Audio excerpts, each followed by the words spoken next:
All right, cool. Thank you, everyone, for coming out today. We are going to be doing a lecture on Bionicle 101, because it's going to take a while to get through all of the deep lore and history of the LEGO series Bionicle.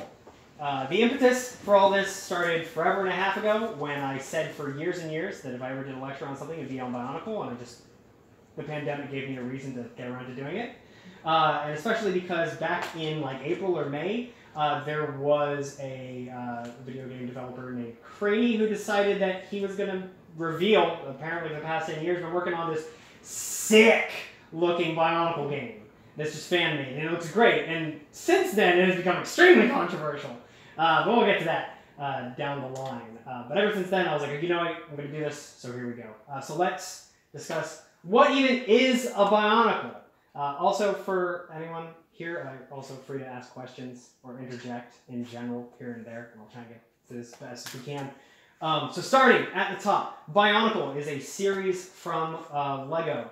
Started in 2001 and ran for a 10-year cycle until 2010. It was originally picked up for a 20-year cycle, but things happened along the way, and we didn't exactly get that. As a quick note, there is a Generation 1 Bionicle series, and then a few years later, after Bionicle Generation 1 ended, LEGO made its kind of like successor series, which is Hero Factory, which lasted for I think 3 years.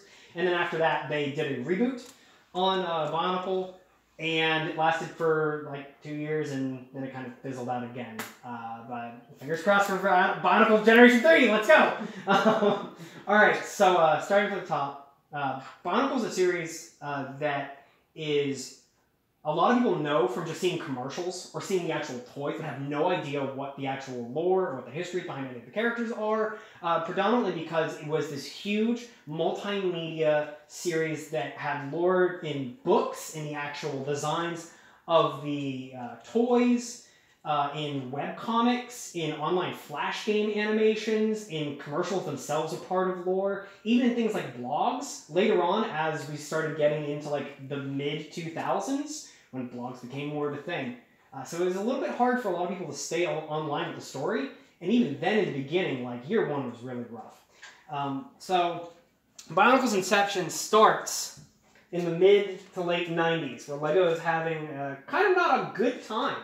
Because in the mid to late 90s, we had a sudden increase of influence of toys and games coming from Japan and the East in general. Things like Power Rangers, Pokemon especially, just killing it in the market. And all of a sudden we see this huge drop-off on people wanting to play with LEGO. So it was at this time that LEGO started trying to work with their Technic division, which was a totally different set. It was not like the brick-by-brick designed LEGO pieces. They were more gears and pylons or whatever. And they wanted to start working on some other things. So that was started with these things called Throwbots, which had these kind of like rubber, they're rubber, they're made of Lego, but they would have these discs and they would just yeet them. And they were, okay. But then they came out and they were like, oh, what if we make another thing called, or they were called Throwbots or Sliders if you're in the UK. But after that, they tried again. And they made these things called Robo-Riders, which are like motorcycles. And it kind of follows the thing there. But they were only picked up for 1 year. By the time they had finished that 1 year, they realized that they were really popular, but they had no plans for continuing that series. So LEGO went, okay, what do we do? Because right now, just sales aren't looking good. We need to find out what to do. We want to look into doing something that has a LEGO series. It will be a long-running series that has some deep lore, some creative content, a story to keep people in line, which was really outside of LEGO's dominion at the most, because at this point, the only thing really keeping LEGO afloat for the most part is they had started to get, they started licensing. So they started getting like the Star Wars license to make a bunch of Star Wars items, and George Lucas liked to take a lot of that money. So LEGO said, maybe it would be cool if we just created something of our own. This will lead us to the initial inception of it. Was brought on by Bob Thompson and Martin Ryder Anderson of LEGO, who worked at LEGO at the time. They teamed up with Christian Faber of Advanced Media to work on whatever this new idea was going to be created. Additionally, in the original creation team mythos, we have people like Eric Kramer, who was I believe a production consultant, or like a production what's the word? No, it wasn't assistant. Like he would advertise or something like that. So he looked at a lot of like the analytics, like, will this do well with kids or whatever. And we also have Alistair Swinnerton, who will come in here for a moment. So the initial pitch is brought on by Christian Faber, Bob Thompson, and Martin Reber Anderson, and they kind of start putting together this idea for a series with a lot of like Pacific Islander influence, and it was originally entitled Boneheads of Voodoo Island. And the idea with these toys is that you would have like these almost like very like tribal figures with these big heads and stuff, and you would just knock their heads off. This did not do well with kids in early testing stages. They found out that a lot of the kids actually felt bad when you would knock the heads off of them. So they kind of felt bad. So like, okay, what do we do here? It was at this point, even in the book, I believe Brick by Brick, Eric Kramer is listed in saying there that at the time, Lego's ideology and belief was so insular in the company that they generally didn't believe that any other toys or anything else was good, and their only philosophy was like the, building bricks and, construct however how you want. They didn't think a series where you would have specifically designed instructables that you had to build them this way and then interact with the story. They didn't think they would do well in this. Joke's on them, because a lot of the designs and series in a lot of the later sets are made so that you can combine them to make other cool and crazy stuff, which arguably did a good job. But anyway, so as they're starting to ship around this idea and see if anyone can come up with a story for this. This gets into the hands of Alistair Swinnerton, who originally creates the first draft version of what will become what will eventually become Bionicle, but at the time has some potential labels like Afterman or Biomite. And he sends this rough draft of this idea of these mechanical, organic creatures that they have to find, they have to defeat an evil. It's on this very Islander themes. So he sends this pitch originally to Lego. Lego executives kind of look at it, and they get a very big debate and they're very tense about it because they're like, no, this is not going to do it. Eventually they go, okay, you know what? We'll try it. Rewrite this, rework this, come back to us when we have something more solid, and we'll get it. It was at this point that they started working in some of the production development where they created the idea of the characters wearing masks. These very weird and crazy carved masks. And Eric Kramer said that it was at that moment that they knew that that was it. This is what's going to help sell these toys. These masks are what makes the set, what it's going to be. And so they came back with a finished first rough draft Bible version of what the series would then be called Bionicle, which most people will tell you is a portmanteau of the words biological and chronicle put together. But what does that even mean? It doesn't really mean anything. So, Bionicle is now a thing, so they have to get together and write on things. So Alistair Swinnerton, Bob Thompson, Martin Reber Anderson start working in the original story building team to create this story and mythos. And this is where we begin in 2001. So there's a few concepts that we want to talk about to get into what even is a Bionicle universe. In the Bionicle universe, is set on this tropical island of Matanui. A lot of people since Moana has come out start to see a lot of the influences in Bionicle and they're like, oh, what did Matanui? It's like, oh, that's okay. It's a different time. It's 20 years. So you have this island. It's a tropical island, and it's divided into a bunch of different biomes. You have part of the island that's just lush, deep jungles. You have part of the island that is this giant, just volcanic erupting area. You have another part of the island where it's just desert wastelands, and another part where it's just, it's very swampy beaches. There's an underground labyrinth that runs underneath the entire island. And the island's inhabitants are predominantly occupied by a group of beings known as Matoran. They stand about 4 foot tall, and they are a working cast of beings. They're most things in what we'll refer to this as the Matoran universe will be made of protodermis. Protodermis is the catch-all kind of element for this series. Everything is like oh, this rock is made out of protodermic rock, and this water is protodermic water. And everything is protodermis in one way or another. It can all be kind of shifted into different things. But even the beings themselves are made of. The Matoran and other beings on the island of Matanui are predominantly mechanical. They do have some bioorganic components. So they have like a mechanical structure. The easiest way to look at it is they have a mechanical skeleton, they have like a mechanical endoskeleton, or exoskeleton rather, and then they have a few things like lungs for whatever reason, and like a brain, but they don't have a heart. It's just like it's like a power generator reactor in them. It has a little light up here, so it's like their heart light or whatever. And it's not really a huge issue, but for purposes later on, when we start talking about some of the things that happen in there, just know that they're predominantly mechanical, and the organic side of things is kind of whatever.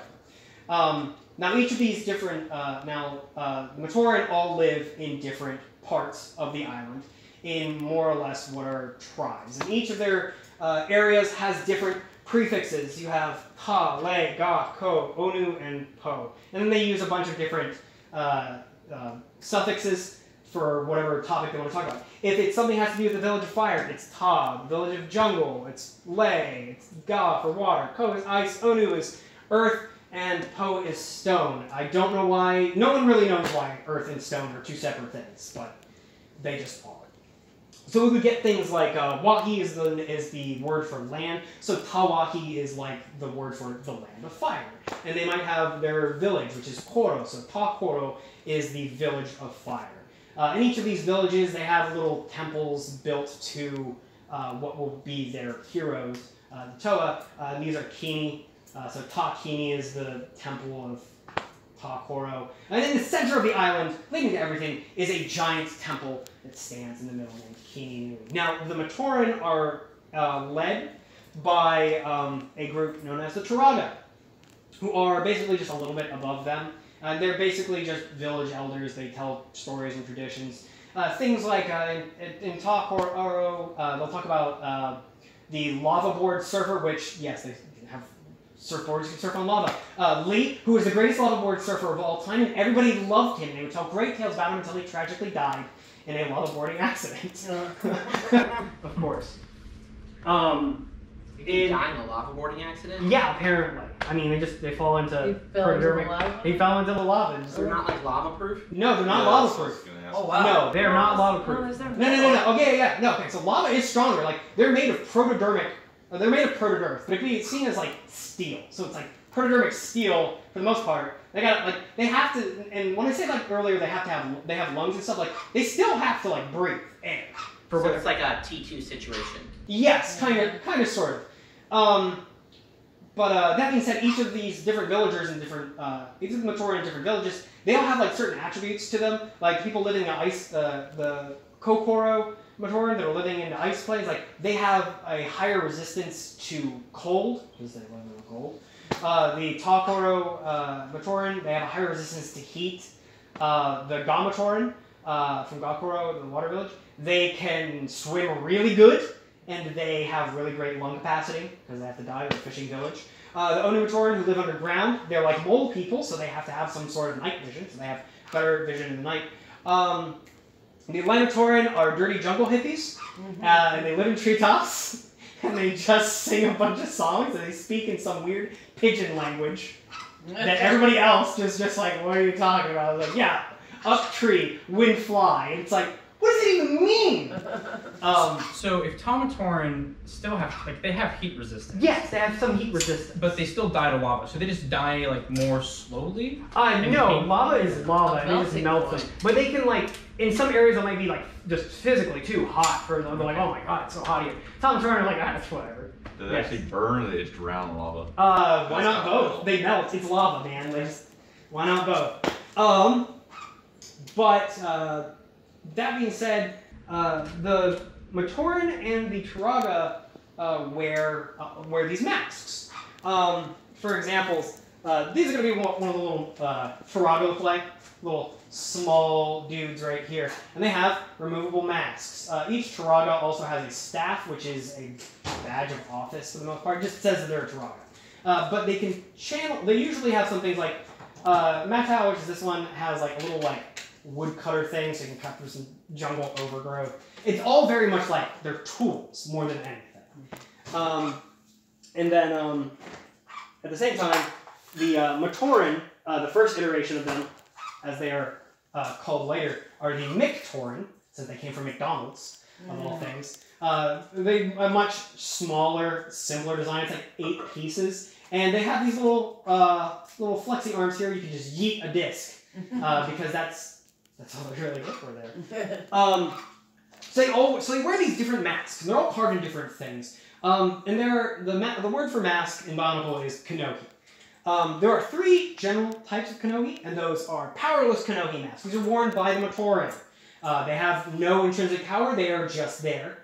And then you have noble Kanohi masks, which are masks that Turaga wear.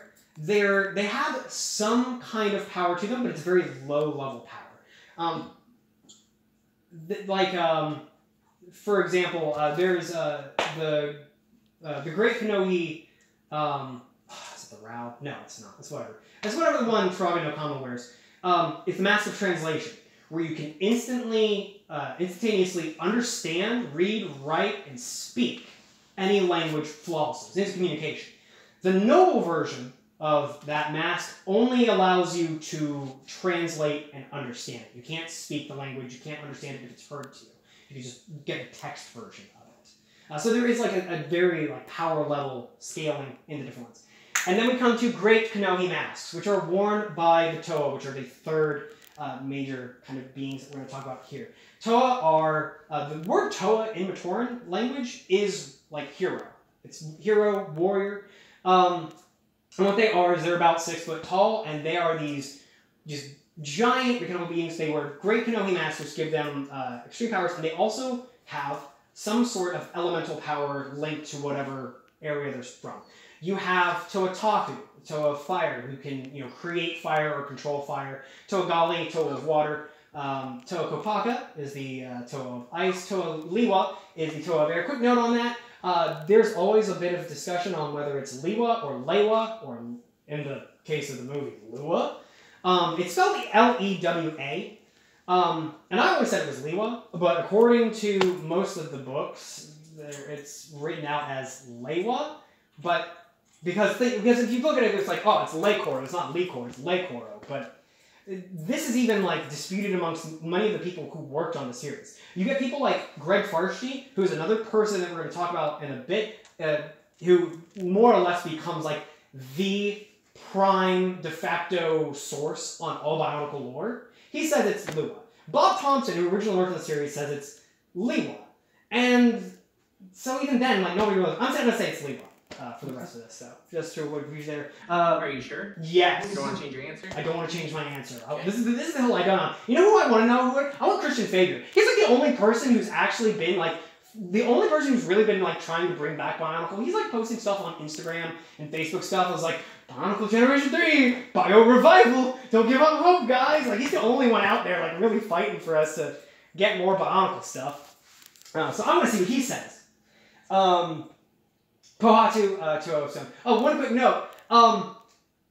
Matoran, I forgot to mention, are also, they're just the Chads. They're just the Chads of the group. They are known for being some of the sturdiest, they're some of the strongest, and they're really good at rock football. They're just really good at rock kickball. They just dominate in all sports. That's just what they do. These Toa warriors, they can use their elemental powers, control different environmental factors, or create things, or then they have their Kanohi masks that give them different powers. An important note, though, with all of these characters is if they remove their mask, if they lose their mask, they suddenly become very weak. In the case of the Toa, they get down to about 50% of their normal strength and usually lose a lot of their elemental power affinity.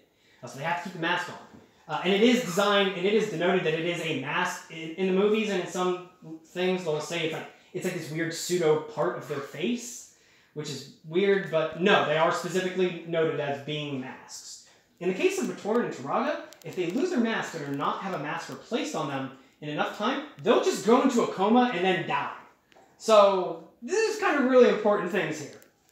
Now, the Matoran who live on this island have a deity, and that is the Great Spirit Matanui, and their mythos is thus. Long ago, the Matoran lived on the island of Matanui. Just ununified, in chaos. Everything's crazy. The great spirits, or the great beings, send down the great spirit Matanui to the island of Matanui. Or, well, at this island at this point. Sends down and brings order and stability and unity to the Matoran. The Matoran, who just love the great spirit Matanui so much, decided they're going to name their island after him. Little did they know that Matanui's brother, Makuta, he followed him and was so jealous of all these honorifics and just gifts and everything the Matoran were throwing on Matanui that it cast a great spell over him that put Matanui into an unending slumber and started just sending his minions to attack this island. And it is foretold that someday Toa warriors will arrive on the island, defeat Makuta, and awaken Matanui. And we mentioned before that the Matoran are they're a worker caste because every region has different things. In Gakoro, they do a lot of fishing. In Onu, Koro, they do a lot of mining, mostly for protodermis or light stones, which are just these rocks that just illuminate because reasons. You have the Pomatoran, who just are carvers. They just chisel out giant rock structures out of canyon-side surfaces and such. The Ko-Matoran are nerds, and they stay up, way up high in the ice mountains, and just look at prophecies. That's pretty much all they do, is they just look at the stars. I'll know this prophecy in some time.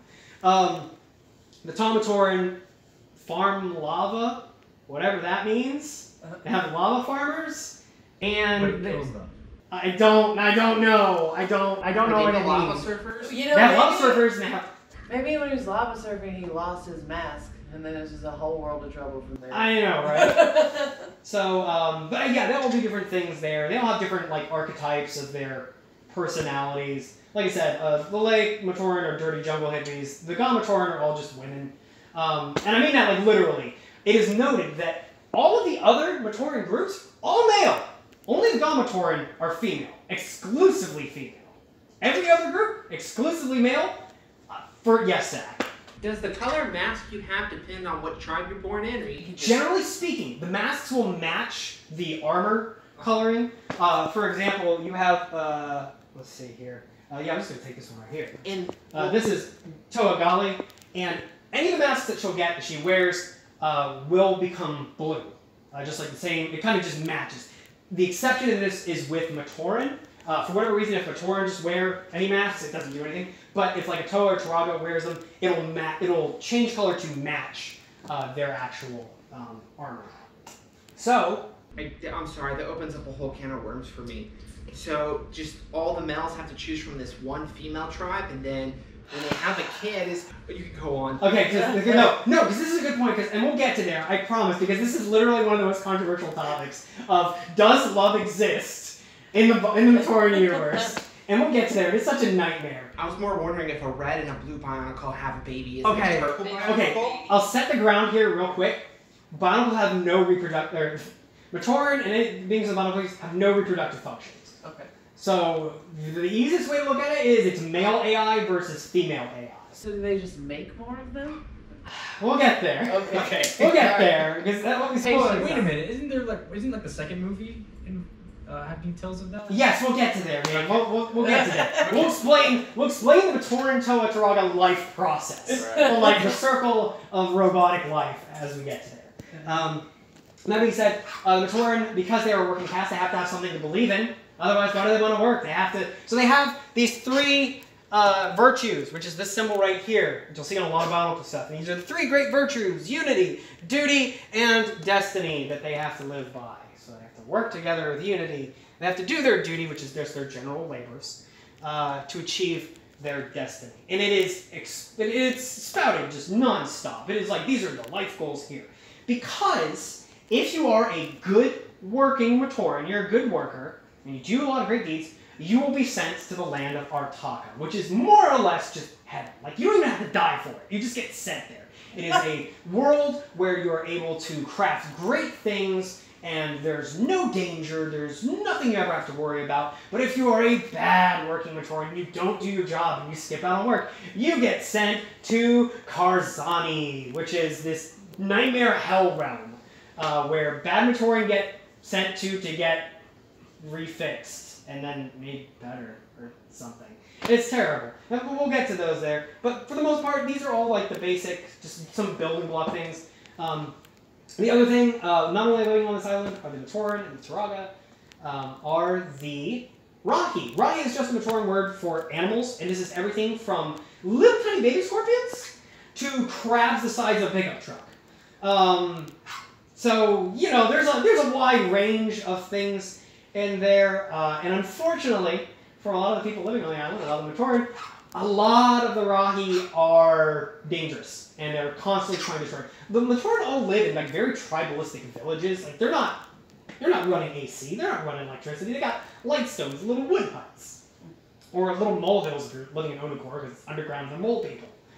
And so the Rahi have been an issue for forever. And Makuta is telling them to destroy everything, which will lead us to finally the beginning of the story, which starts in a Game Boy Advance game. The Game Boy Advance game is Quest for the Toa.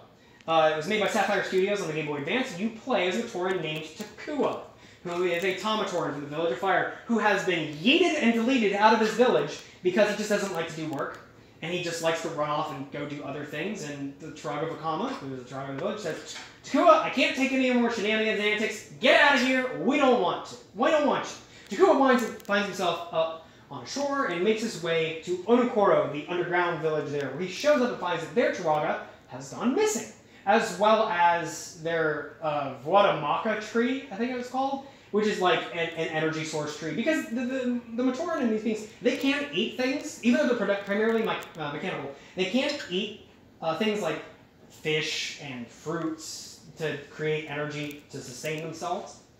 And the Voadamaka tree also has like properties of healing as well, and it's been completely destroyed by Rahi. So you need to find some crystals to help fix it up or whatever, as well as find their Turaga. So Takua goes through these different mines, saves the Turaga, saves the Voadamaka tree, and then you get to redo this for every other village. As you're going up there, you're also finding these Toa stones, which are just enigmatic rocks. So they say, oh, we need the Toa stones because reasons. And nobody really even knows what the Toa stones do. They just know that they're somewhat important. By the end of the game, you finally make your way all the way back, as Takua, to Kininui, the giant temple in the center of Motunui, where all the Turaga are waiting for you, and they're like, all right, well, we don't really know what's going to happen, but, Takua, I was wrong about you. You did a good job. I'm glad to have you back in the village. Now go put those Toa stones right up there on the altar. Go ahead and put it right up there. So Takua goes, all right, puts these Toa stones on this altar in this circular formation, and all of a sudden, giant bursts of light start beaming out of the rocks, shoot a giant beacon in the sky, and creates an explosion. Takua goes flying into the distance. Which leads to the actual other part of the story, which we're mostly going to be focusing on, which is the Toa. Now, year one of Bionicle is really, really weird and hard to talk about, because there's so many different... They were trying to work with so many different weird sources of how are we going to tell this story. Originally, they were going to tell the story through a video game that's going to be on the PC and the GameCube called Quest for Motunui, also made by Sapphire Studios that made the Game Boy Advance one. Unfortunately, it got canceled because Sapphire Studios started spending way too much money and had management issues, and it just... Okay, so bam, immediately, how are we going to tell this story now? Okay, well, I guess we can do books. Alright, well, books take a while to come out. What else can we do? Well, we've got these cool commercials for the Bionicle, and I have to say, the Bionicle commercials were so sick, because there's these CG renders of the different Toa, just doing cool stuff, Toa Liwa, just zooming and going from one vine to another, and just boom, lands on a tree. It's very just cool. Or Toa Gali just climbing a cliffside because she's got these giant hook hand things. It's so cool. I remember all the commercials. Yes, they're cool. By far and away. They're a really great way to just be like, I have no idea what I just watched, but I want to know more. So then you go to Bionicle.com, where, and this is primarily where the majority of the source for year one canon comes from, is a Flash animation game made by Templar Studios that was later semi-decanonized because reasons. So predominantly the way that they did year one was they had a book, Quest for the Masks, Tale of the Toa. They had 3 comic books. And then they had the Matanui online game, which is a Flash animated game where you would get to explore all these different villages. And so the way I'm going to tell this story here is a mix mash of all of these events because they're all generally considered to be the way the stories. For the majority of the Bionicle story, the books are the way to go. The comics are a nice supplemental material. There are some weird instances where like the comics came out and showed stuff before the book that would show those came out. So there was like really weird reveals that came out of nowhere. And the Matanui Online Flash game is considered semi-canon because what ended up happening was they sent out the story Bible to a few people who wanted to work on different projects and said, this is kind of like the notes we want to hit on things.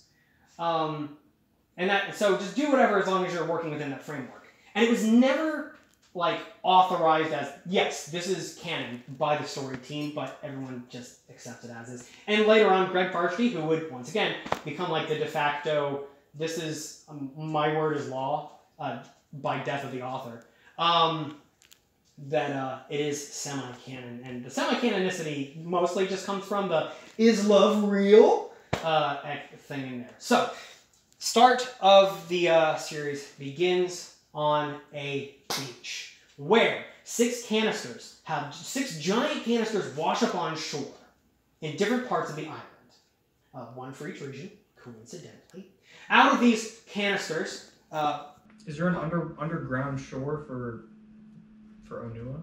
Where did his canister... He lands on a beach, but it leads him to like an underground tunnel. Cave, probably. So they all land on the shores here and there, and the cans pop open and outpour the Toa in pieces.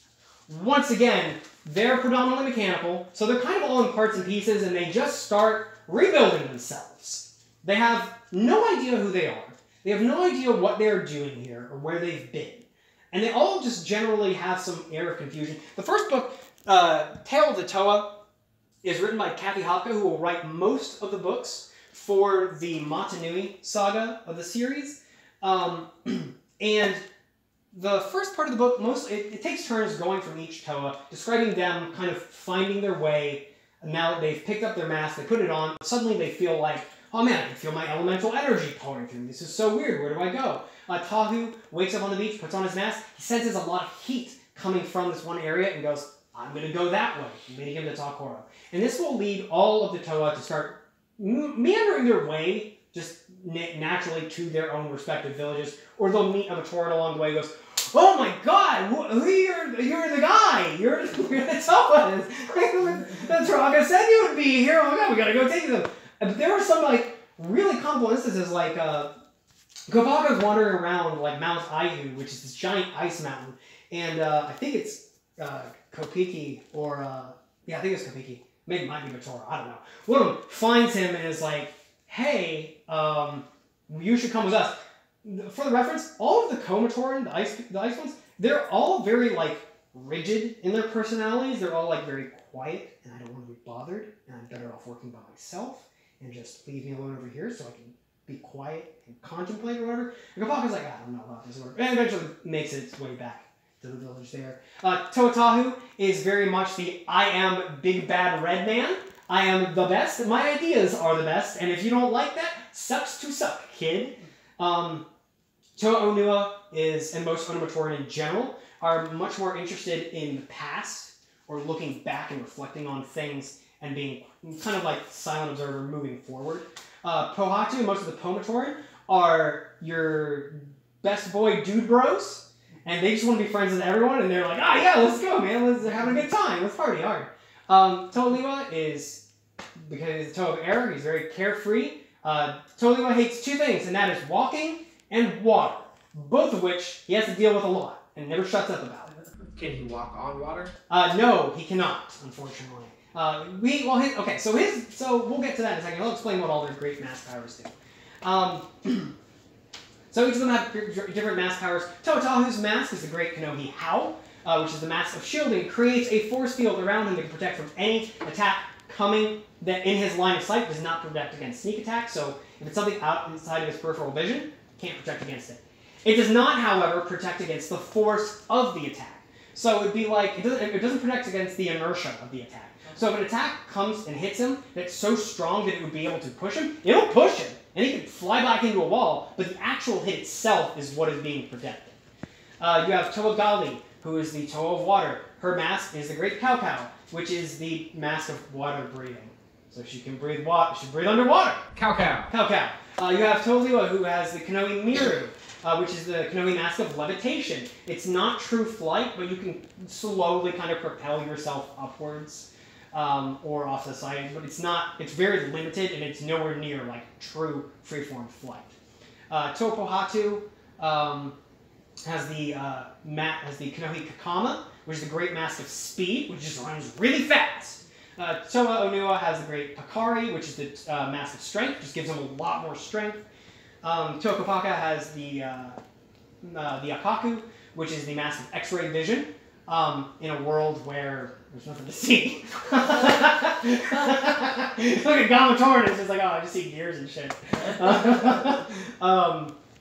And I'm trying to think, am I missing any of them there? No, I'm not. And all of them also have like their kind of signature weapons they work with. Totahu has a fire sword that he can use to do fire sword stuff things with. This is something No, it fell off. Yeah, No, the it's stuck in things your in your hair, hair. Yeah, it's stuck in your hair. Just getting another. What's the question, Jason? So something I've not been decided about for a long time. Okay. Because it is a toy. Okay. So it's hard to tell if it's just like representative. Okay. Or if it is literally a physical like piece of metal that also deals fire. Like is his sword just ethereal like actual fire? No, it is not an ethereal fire sword. It is like a metal sword. Okay. He can send flames through it. Now, Toa Liwa has like his giant jungle axe and just chops through. Toa Kopaka has an ice sword they can freeze stuff with, and a shield that he can also just throw on the ground and use as like a sled to surf down mountainsides.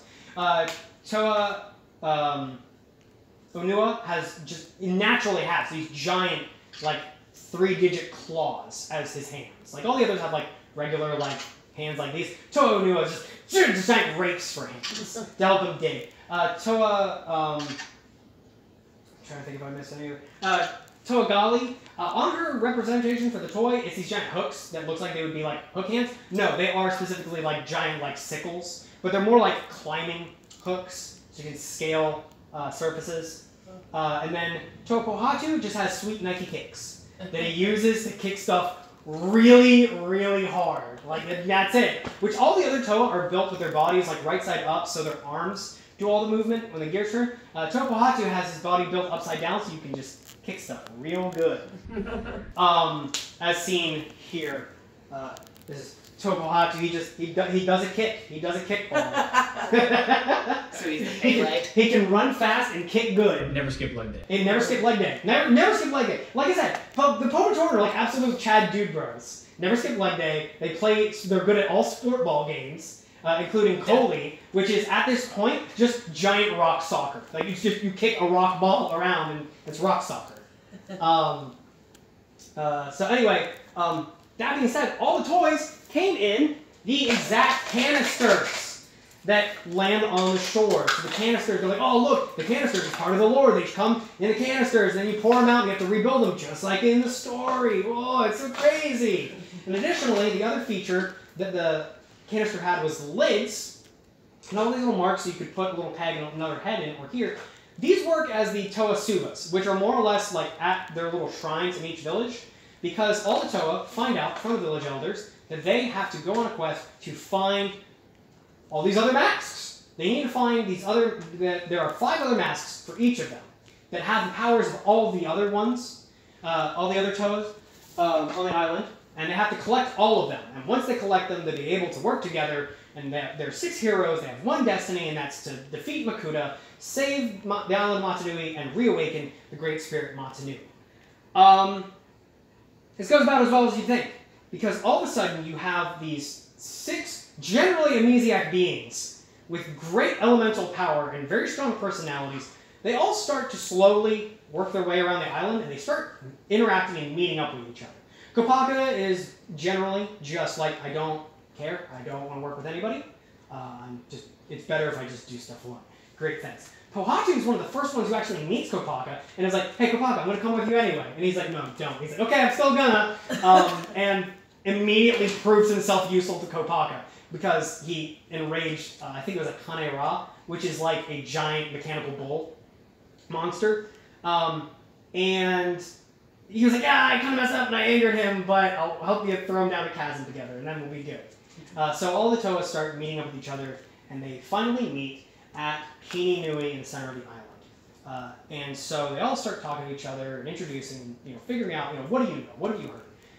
And so Totaku goes, all right, so we all know that we need to find all these extra masks and that we need to work together as so I propose that we all pair up into groups of 2 and search the island together. Togali says, no, we're 6 heroes, 1 destiny, we should all go together everywhere, and it would just make it easier, because then we would have all of our abilities together, and work as a group to get it all. Tokopaka says, yeah, no thanks. Just no way, fag. I'm out. I don't have any desire to work with you guys. I'm going to do my own thing. That's cool. Toliwa goes, yeah, I just want to do whatever I want, and working together with other people means that I can't do that. So I'm just going to bounce too. To'unua and Pohatu are generally just kind of like, what does everybody else think?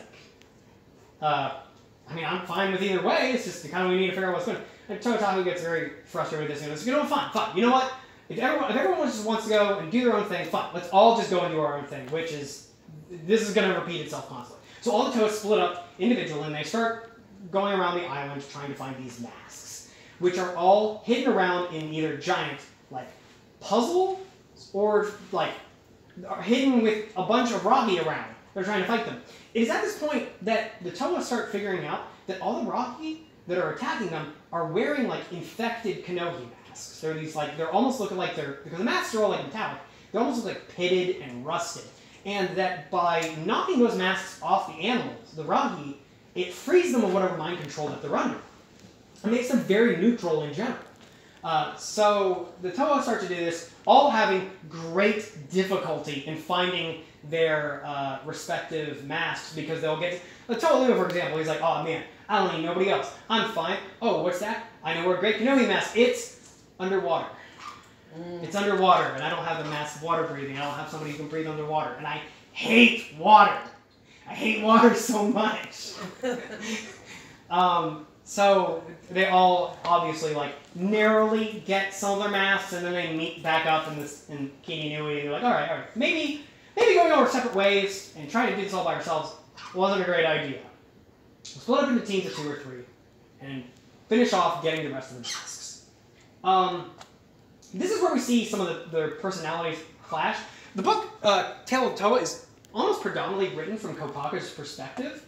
And he does this weird, and for whatever reason, Kathy Hopper wrote him in this weird way of I only want to do stuff if Toa Gali likes it. She's smart, big brain girl, but Toa Tahu is big dumb. I hate him.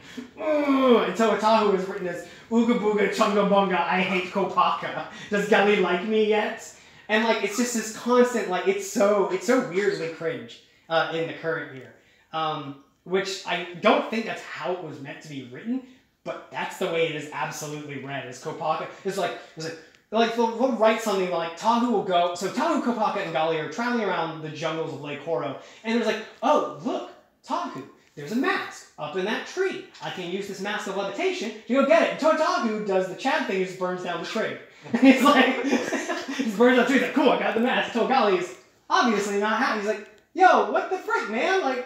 Why did you do it? He's like, I got the mask. He's like, yeah, and it was home to 7 nests of birds. And I have no home now. And he's like, oh, and Kopaka's off to the side she didn't like what Tahu did. It's so weird. It's so weird. But anyway, also weirdly enough, as a side note for that, for whatever reason, the Hungarian version of Tale of the Toa has extra, substantial amounts of extra detail and dialogue and script in the pages that were just cut in every other version.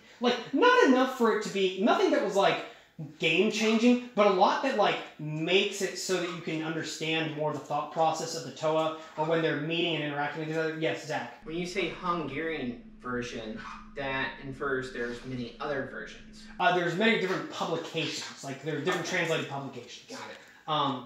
So apparently they're not all equal. Apparently not. The Hungarian version is superior in this instance for whatever reason. And so they have to find all these masks. They finally get all the masks together that they've just been depositing at the Toa Suva in their village. Because more or less what it was, once they put the masks there, they could just mentally recall the mask to them. So they could just like, oh, I only have one mask on, but I can mentally just mind link another mask to me and use its ability.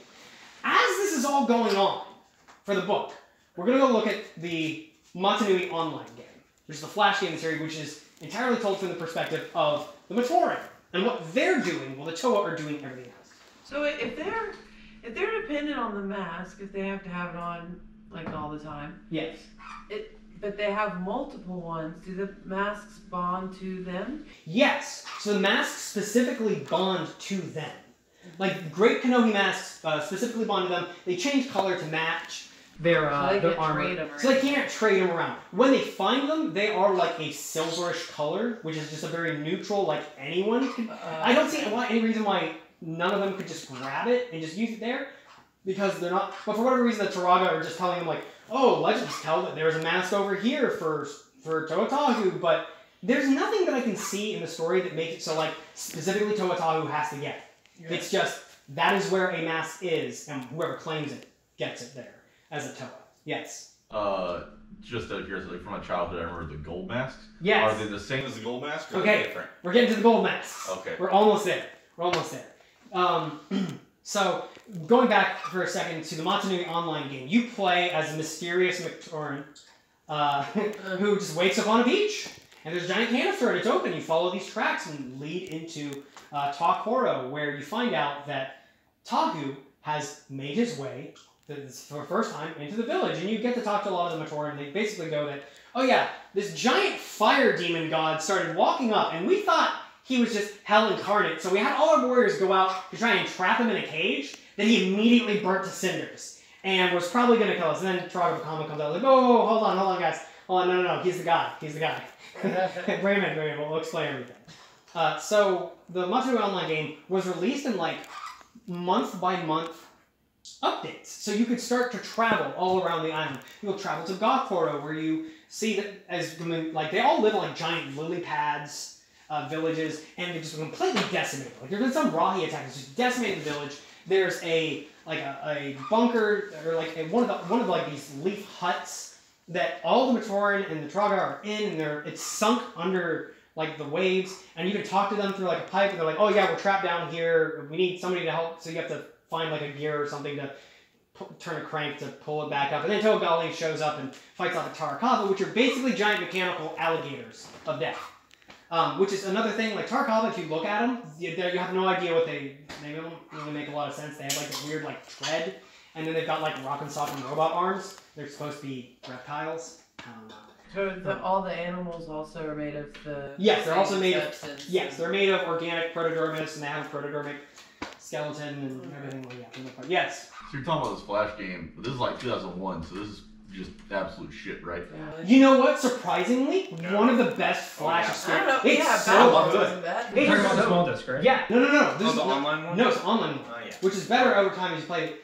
Because this is like very early internet, very early days of Flash, but it was made by Templar Studios, and they did a great job. So they actually put some money. They put some money and put some effort into it, because at the time, once again, when it was like, how are we gonna tell this story? The game that we were gonna use to tell the story has been canceled. Like, we need to find another way to tell the story. So they go like, Templar games, money, make it happen. This was made in a monthly updates. You save them. Tonakama sends you on your way. You go to Pokoro, which is the desert one, and you find out that all the Pomatoran, a lot of them are suddenly afflicted by some terrible illness that is just ravaging them, leaving them bedridden, including one of the main Pomatoran, Huki. And so you're going around and you're trying to figure out why this is happening, whatever. And you find that there is a vendor named Akmo who is selling #1 best Coley ball comics, buy now. And you're like, oh man, these are crazy. Everybody's playing with these, you know. Where do you get these from? He's like, oh no, #1 Bohrok, can't tell my sources. Nobody. Well, no, but it's #1 Bohrok. Eventually, as you travel through the I think it's Cavern of Prophecies, which is just basically giant cliffs that are just carved in the Toa mask in the rock type, you find your way into a cache underground where there's a lot of like these poison Coley balls. And there's like a Nui Jaga, which is this giant like robot scorpion. And it's terrible. And you're like, okay, that must be what's poisoning and making everybody sick, is these comet balls. I wonder who it is. So you make your way back to Kokoro, you tell Turaga Onua, who's the Turaga there, like, hey, I think this is what's going on. Akmau is nowhere to be found. He literally, in the Flash game, he literally just added shop that says gone fishing. Tokohatu shows up, because he's been running around, and he's like, don't worry, I'll help. And you just lead him to the cave, and he just kicks rocks into the cave until it collapses. Because he kicked good. That's one way to do it. That is one way to do it. Literally, he's not figuratively kicking rocks, he's actually kicking rocks. No, yeah, just yeeting and deleting rocks into other rocks. It's so cool. So then you travel onward to Lake Koro, where you show up. Or you travel to Onukoro, which is just, it works as like an underground network. You can travel to a whole bunch of places. You find out that they're having issues in the archive, or like the, not the archives, the mines, where they've dug so deep for protodermis, they've suddenly hit this layer of rock that they just cannot get through. No tool they have, even Toa Onua, cannot dig through whatever this substance is. And so they're like, oh man, what are we going to do? So you go in and you help fix up some of the mines, which leads you to Lake Koro, where you end up in the jungle, and you find that almost everyone is gone. There's only like 4 left. There's Kongu and Tamaru, who are part of the Gecko Force, which is more or less like giant birds that they ride on. So the Gecko Force is Lake Koro's like defense group, and they just ride on giant birds and yeet discs at things to make them go away. And they're willing to let that eating disc thing. Oh man, no, it really is. You can't let that like, one year. I don't have a disc. I don't have one of the discs with me, but I can show you because it just. Bring a disc to eat at us? I forgot to bring one of the discs. Like I have one somewhere. I know. This mechanic is prevalent throughout. Oh yeah, it becomes a huge thing later. Yes. Aren't the discs like important for something though? Like one of these some kind of crafting thing? Well, yes, we'll get to that much later. But right now, all the discs they use are just made out of bamboo. They're just bamboo chip discs. They don't do anything. You just throw them and they hurt. Nothing else about them. So you decide you are going to go with Kongu and Tamaru. They're like, we need to go fight the Nui Rama, which are just giant mosquito demon bug monsters. And Nui Koku, we need to fly into their hive and save everyone. And you're like, nice. So you do that, you fly in there, you get in there, and you see Turaga Matao. The Turaga Matao is like, oh, hey, I don't think we met. I don't know why you're here. There's not a whole lot we can do. We're just suspended this thing. And just be quiet, and they're not going to hurt you. And you're like, why would they hurt us? And all of a sudden, Toa Liwa turns around, has an infected mask. Someone's infected his mask, and now he's under the mind control of Makuta. And they're like, oh, this is actually very not good. Out of nowhere, yes. It wasn't the coronavirus, was it? It was not. It was the Makuta virus. Out of nowhere, Toa Onua just kicks in the hive, comes in, just claws. Well, it's not really blazing, but he's got claws. And he immediately just starts going at it, fights totally well, knocks his mask off, and puts a nice, good one back on him. And goes, there, and you're all better now. And he goes, oh wow, this felt like I was under mind control. I was like, yeah, you were. And then a Nui Kopen shows up, which is just like a giant wasp monster, and they fight that, and they save everyone, you bring them back to the village, and all of the Matoran, because they're dirty jungle hippies, decide to just, nothing else is going on, we'll just play a lot of instruments and sing and dance for a bit. Like, okay, cool. You work your way from there over to Kometru, up the mountains of Mount Ihu, and you're just, and the thing is, as you're going along, you're meeting a lot of these other Matoran, and you're making friendships and connections with the people you're helping. You go up, and you're traveling into Mount Ihu, and you go to meet Turaga Nuju, and you go, hey, Turaga Nuju, I've been, one quick thing. After you saved Pokoro, you travel back to Gakoro, the water village, and Turaga Nokama, who is the Turaga of the village, goes, hey, so you are really weird, Matoran, because you actually like traveling out to these dangerous wastes in between villages, and we kind of need someone like you to just go around and write down all the stuff that is going on. We need someone to chronicle our history. You are now the chronicler. Here's a tablet. Here's a little thing. Write everything from here on out. This will be great. And you're like, okay, that's fine. So you end up in Kokoro. You're talking to Traganuju, and they have a great wall there, which is the Great Wall of Prophecies, where they just have a bunch of prophecies written there that they look to astrology for. They look at different Toa stars. Like there's different stars that correlate. I say stars. They're more like comets almost, and the positions change based on like there's the Toa stars. Like if the Toa star exists and that Toa is still alive, and depending on its motion in the sky is where they are moving. It's like navigation points almost. And then there is the enigmatic red star, which is just this giant, blinding red star in the sky at night that almost serves as like a North Star or Polaris for us. And that they use to divine all these other different prophecies from. And the red star becomes like, the red star is in the wrong position. Or we need to find the position of the red star. It becomes a thing later on. Also, you try to talk to Traganuju, and he just responds in clicks and whistles. Traganuju doesn't speak the common tongue. He just speaks like bird noises. And he has a translator for him named Matoran. And Matoran is like, oh yeah, Traganuju has achieved enlightenment and wisdom beyond us, and speaks the language of the Rocky. Exclusively. I'm his interpreter.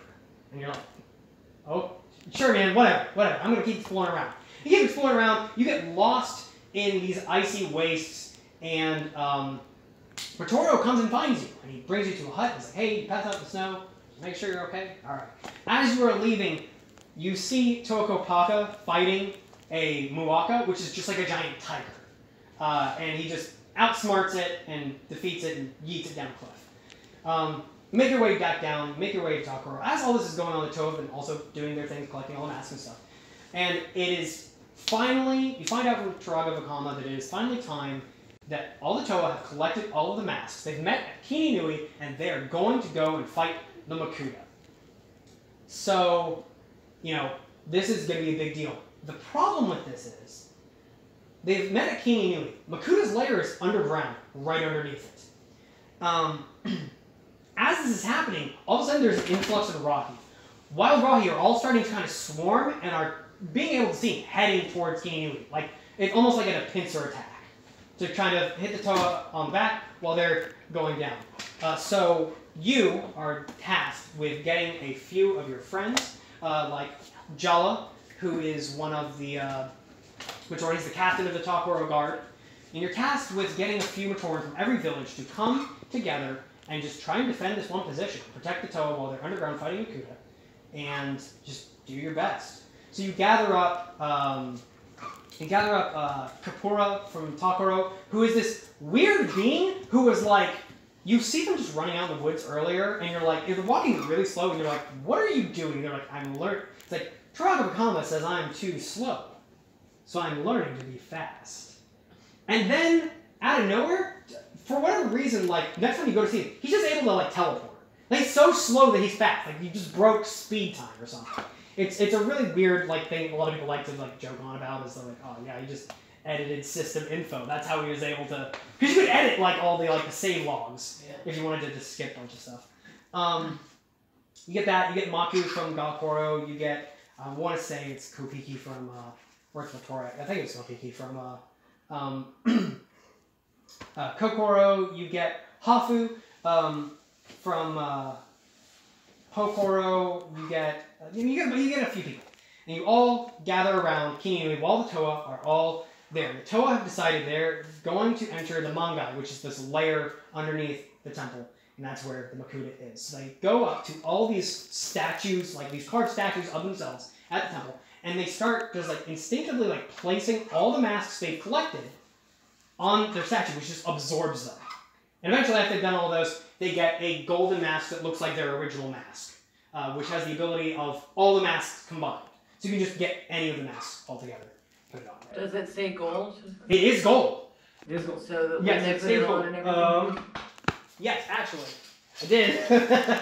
Years and years later, because on the toy side of things, the way they did it for year one is they released a lot of the Toa They released the Matoran. They released the Taraga. They released a bunch of Rahi. And then they had loot boxes, which were little boxes. And you're like, oh, the Toa are trying to collect the masks. Can you collect all the masks too? Oh, hell. And oh yeah, so it was like $3 and you get like $3 to get 2 masks. And in some of them you would get golden masks. And some of them you would get like the silver ones where they look like they were if they just, you know, were unused. But you get all these different colored ones. But it was this quest literally and figuratively for the masks and your dollar.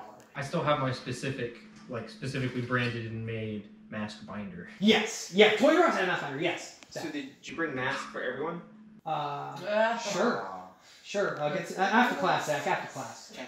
After class. No toys during class, except for Jason. He can do whatever he wants there. He's having a good time. So as they're about to go in, they go, "Oh, hey, Matoran dude that you've been playing in the game. Turns out you are Takua. You're playing as Takua, the character from like the Game Boy Advance game who was running around. They're like, oh, by the way, now that you're over your amnesia, you're Takua." Gali walks up to him and goes, "Hey, I have a telepathic link with you, so I will be showing you all the things that we see while we're down there. I'll be sending you images of everything, just telepathically." And you go, "Okay." So as they place all of their masks, they each get a Makoki stone, which is, each stone is like a circle and 3 of them together. They're like different like chunks. It's like a jigsaw puzzle. And they each make 1 circle, so there's 2 circles total. And they place them at the center, which opens up this giant hole, and they descend down. As they do, all the Matoran are just outside, and then the Rahi starts. So then you start trying to just, it's like a turn-based strategy game, and you just yeet discs at the different Rahi until they go away. Over and over again. As this is happening, first the Toa descend into the dark. They're trying to make their way through, and they meet these giant, they encounter the Monas crabs, which are these giant, like, pickup truck-sized crabs that just are super invulnerable. They're just super powerful. So the Toa immediately start trying to figure out how to fight them. They're faster than they are, they're stronger than they are, and they're like, what do we do? What do we do? As a lot of stuff has been happening through it, some of the Toa have also been having weird visions. And like, they're like, I don't know, they start getting like these ideas of like combining. Or they get like, oh, you know, I am Wairua, Toa of whatever. It's like, I don't know what that means. Or I am Akamai, Toa of whatever. It's like, I don't know what that means. In that moment, they all kind of are like, have you all been having these weird visions too? And like, oh, yeah. Maybe you should follow this. This is where, once again, because remember, they're mostly mechanical, the Toa can combine their figures together. They combine their forms into 3, and 3 make 2 giant Toa. Kaita is the name of them. You have Toa Kaita Akamai, the Toa of power and or valor, and Toa Kaita Wairua, the Toa Kaita of wisdom. And it's basically, it's like Tahu, Pohatu, and Onua form together, make a giant being. Gali, Kopaka, and Liwa combine together, a giant being. They have a collected consciousness, but it's like very like, yes, Zach. Is this more like Captain Planet or Mighty Morphin Power Rangers? This is a little bit, okay, so it's a little bit like, it does get a little Megazord-y. Okay. It does feel a little Megazord-y, but they all have like a shared combined conscious together in like each one of the 3s for them. And they manage to start fighting the Monas. They, you know, break open some lava and they fall in. And they're like, okay, cool, we defeated them. That's great. And then they immediately defuse back to their original forms and go, wow, that sure was weird. Let's never do that again. It's so weird trying to have 3 people in your head at the same time. Yeah. So they proceed further into the darkness. More Rahi are coming. More discs are being flown. As they come in, they hear something. They hear something in the darkness trying to talk to them, because as this is all going on, Makuta has been in his lair this entire time, just watching what has been going on and sending Rahi to attack him. Now they're in his home base, so he's got to retaliate a little. And he creates shadow duplicates of all of the Toa.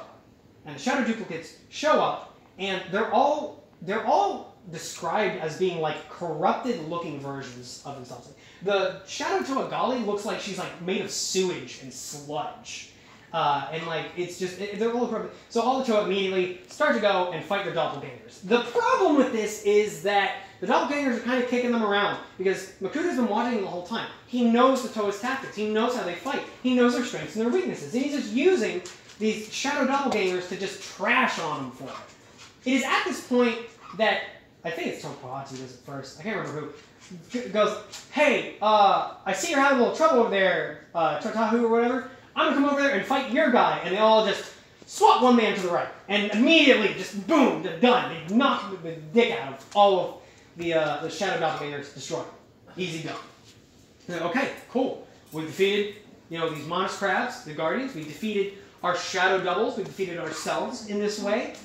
We can go and fight Makuta. And they make their way further into the underground Mangai lair, and they see a Matoran standing there. And they go, hey, buddy, it's a little dangerous down here, don't you think? What are you doing here?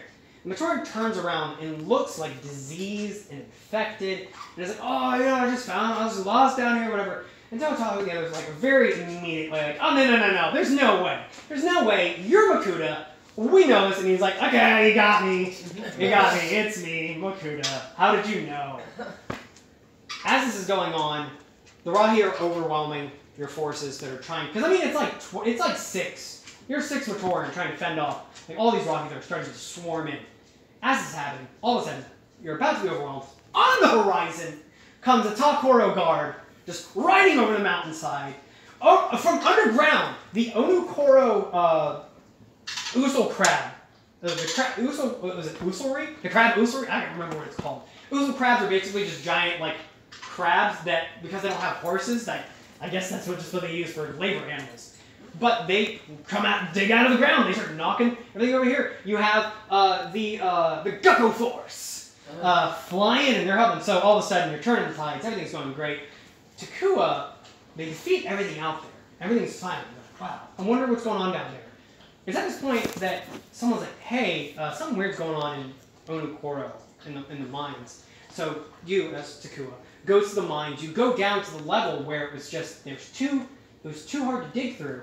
And there's like this sundial underground for whatever reason. So you have to find this other sundial component. You put it down there. You shine light on it from a light stone to make it point at a specific way. And all of a sudden this giant hatch opens up.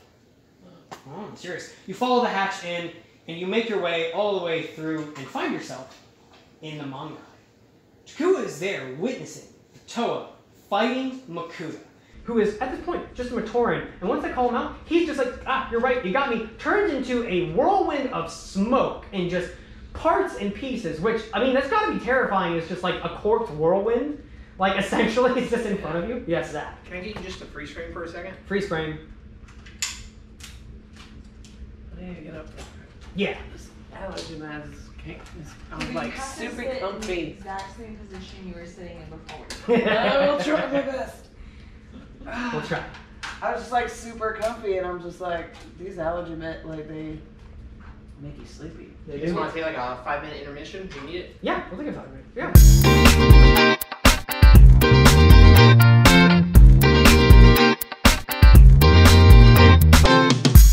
Alright, so we're back from a quick break. I put up Toa, respectively, with their goldy masks, and I found a disc so I can yeet. That was a good shot. Ah! I've been murdered! Yeah, no, like literally, that's all it does. It just pulls back and just throw. It's great. So, Tua goes down, he sees that the Toa are fighting the Makuta, and it just turns into a whirlwind of smoke and blackness and just dark and more or less just parts and pieces. So it's basically a corpse whirlwind. It is just in front of them. It's like shooting shadow at them. The Toa are just getting beat down. Is it throwing discs? Just throwing yeet discs at the Toa of darkness. And the Toa aren't really having any luck with it. They're trying to use some of their elemental powers here and there, and it's just not really working. They're really getting beat down. All the while, Makuta is just mocking them and talking about that they cannot destroy him because he is nothing. He is the power of all the opposite of Matanui. As Matanui is creation, he is destruction. He is nothing. He cannot be destroyed. The Toa finally unify as one group, and all like direct their elemental energies in a beam and shoot it at Makuta, and just the whole smoke cloud dissipates. And Makuta ends up going, "You've won this time, Toa, but I'll be back," and just poofs. The Toa have won. They have defeated Makuta. Unequivocally, apparently. Even though they were just getting beat down, he kind of just gave them a pass and said, I'll get you guys next time, it's fine. The Toa are feeling pretty dang good about this, but at the same time, they're like, this isn't the end. This isn't over. I don't think. So, this is the end of the 2001 storyline. After this, everything pretty much just sticks to, like, the books. Or Templar Studios will come back and start doing little flash animations, not a whole game to get into it, but it gets a lot more precise in how they're going to build the story. Because from here, we also start to get a few different things. For one, there is a legal case brought against LEGO from the Maori tribes, because LEGO used a lot of Maori words in Bionicle, and they weren't too happy about it. One of the things you'll note very early on is that you have the Toa, the Turaga, and the Matoran. You have 2 out of 3 T's, why isn't the third T? Well, it's because they were originally, the Matoran were called the Tahunga. The Tahunga is a word that means like great elder or shaman. And the Maori people were exactly... So like respected. Yeah, so they were exactly thrilled that it was for just regular, like, dirt level workers. Wow. And so, yeah, so they filed a lawsuit against LEGO, which was eventually kind of just settled out. The outcome of this, pretty much, there wasn't really any even, like, settling. It was just like, they were like, you don't really, there's nothing, like, yeah, LEGO did a goof by doing that, but, like, they were trying to claim, because of New Zealand, that basically their words and their language and their whatever had, like, was like an intellectual property that LEGO was infringing on, which is like, I don't think that's how that works. So the courts were like, yeah, I don't really think that's how it works, but here's the deal. That would have set a dangerous precedent. Right? Yes, it would. Yeah, so that's why they kind of just decided, hey, listen, like, we're just gonna not continue doing this. You guys can have some money. We'll consult. Like, and this would lead to like LEGO in the future changing how they go about using like different like specifically culture themed sets, where they would take more of an interest in like learning like what words they can use. Because they're like, at this point, like, they were asking for a whole bunch of changes. There's some things you can't change. Pohatu is the word for stone. Kopaka is the word for ice. So it was like, they're like, we're not going to change these whole characters. The outcome of this was, however, that they did change some characters. They did change their names. They didn't change, well, they changed the spellings of their names. They didn't really change their names. So you had people like Jala, which was Jala, which I think it means like warrior or something. They're like, okay, well, we'll change his name. And they decided that the best way to do this was to change it to not Jala, but Jaller, in which case adding a hard R is what... Okay, in this instance, it's okay. Can't be dropping hard jollers. Yeah, can't be dropping hard jollers. Can't be dropping hard jollers. Same thing with Puku. It was originally P-U-K-U, which is... Chikua gets a neutral crowd of his own, and he was like, oh, right around this crowd. It's weird. And they changed it to P-E-W-K-U. And there's a few other characters. They do make a canonical reasoning for this in the 2002 series. Yeah, they really do. And also in the 2002, 2003 point, this is where LEGO was really getting hit financially the hardest. They were really, really getting hit hard. And Bionicle was directly considered to be responsible for saving LEGO as a company. The success of how just amazing year one of Bionicle was, how much they sold, just gang loads. Because I mean, I was like, so it was 2001, so I was like, what, 7, 8 at the time? And it was like, you know, I gotta do it big, my brother did too. And, you know, year one, all the sets were pretty much, you had the 6 Toa that came out, you had the 6 Turaga that came out, you had the 6 Matoran that came out, you had a lot of the Rahi beasts also came out in sets. And the cool thing about them was that they would come out in like pairs. So you would buy a set and it would come with 2 of them. And they were designed that you could like play with them with a friend. Because all of the Bionicle toys, they had a function of some sort of like movement, and the idea was to try and knock the masks off of the characters, whether it be the Rahi or the Toa or whatever. And that would be how you would win the game component of playing with them. So when you fought them in the game, like in a game, a Flash game, the Game Boy game, anything like that, yes, you were still trying to knock masks? I mean, as far as like visually, it was represented. When earlier on in the, where Gali shows up to fight for Tarakaba in Gakoro, and saves it after it being destroyed. She comes up and is like hauling up like the infected masks that she had taken from it. Like they were like, this is the way to defeat them. Like Matoran, the Turaga, the Toa, they become weakened if you have the mask off of them. With the Rocky, you take the infected mask off them and it frees them with the mind control or whatever. It makes them pretty benign. So are Rocky supposed to not have masks? Yeah, Rocky are not supposed. It's weird. I know it's so weird. I don't understand why they would have like parts on them they have masks put on them, but not masks are supposed to be there. So like they're rooting around with it and low-key masks onto them, like the mask. I guess Jim Carrey shows up and like, It's just like the opposite of like Matoran who die without them. Correct. Right. They don't need them. The Matoran and the Toa Turaga, well, the Matoran and Turaga specifically need to have masks. The Toa can function without them. It's just they're reduced to like 50% of their base power, and their elemental power is almost gone. Well, the Rocky don't have any And the Rocky don't elemental power. Right, the Rocky don't have any reason to wear the mask. They're just animals, I guess. I don't know. Not all beings are created equal. I don't know. Alright, which leads us to 2002. And this will lead us into the Bohrok swarms. Now, directly after this, so 2002, like I said before, we talked about a lot of the outside things going on. But in the Bionicle universe, the story picks up directly after, in the book, Beware the Bohrok by Kathy Hopka. 2002 storyline, predominantly told through the book here, and there's comics 4 through 9 of the Bionicle comics cover the events of the Bohrok swarm, and are mostly supplemental. Later on, as the year progressed, Templar Studios would come back and do some ant flash animations to kind of help fill in some other pieces here and there. We begin directly where we left off. The Toa are victorious after defeating the Makuta. In their underground, they're like, all right, cool, we did it, guys. Let's go back up to the surface and celebrate. So they use their masks as levitation. They make their way back up to the surface. Meanwhile, Takua is, once again, he's just been down there. He's seen all this. He's chronicling everything.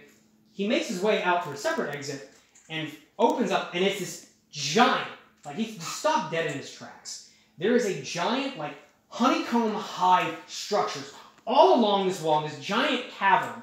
And he looks up to like one of them, and he sees like a pair of red eyes. And all of a sudden, the lid pops off of this hive thing, and this like robotic insectoid, just ball being thing rolls out. Those. Yes, they kind of look like Droideka in Star Wars and so on. They roll out, and he comes up, and Takua goes, "I don't need to be here anymore." Immediately starts running. Earlier on in the adventure, he'd been given like this chisel from Onua, the Turaga of Kokoro, and he runs over. He sees like this like pillar, and there's a sphere on top with an indent. Coincidentally, just it fits directly. The chisel will fit directly into it. Fits into it. He stands there, all of a sudden enveloped in a bubble, and just boom, shoots up to the top. Makes his way back up to the surface. Whatever. This is not good. As the Toa are finally back up to the surface, they're like, "This is great. We did it, guys. Everything's great. Let's go back to our own villages." And because we did it, we've done our duty. We've defeated the Makuta. We don't need to work as a group anymore. We can just go off and do our thing again. Togali immediately is like, "Guys, did we not just go through all? We just went through all this." She's like, "We need to work together." I'm like, "No, it's fine. It's whatever." As they are doing this, Matoran is just running at them full speed, completely blitzed out of his mind. And he's mumbling and stuttering over himself. All he can say is, Bohrok, Bohrok, and they're like, "What are you talking? What even is a Bohrok? What are you talking about?"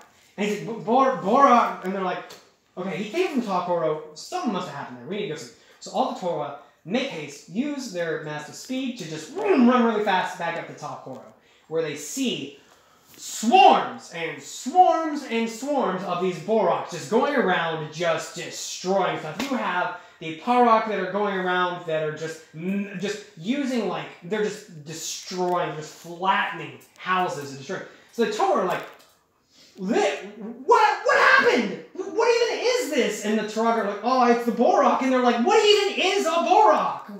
And they're like, "Oh, do you need to..." So the Toa start to work together.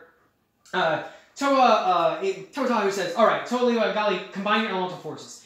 they combine to create this giant swirling like typhoon vortex of green lightning and water and wind, and just ravages. And all the Bohrok are just like, yo, fuck this. And they just leave.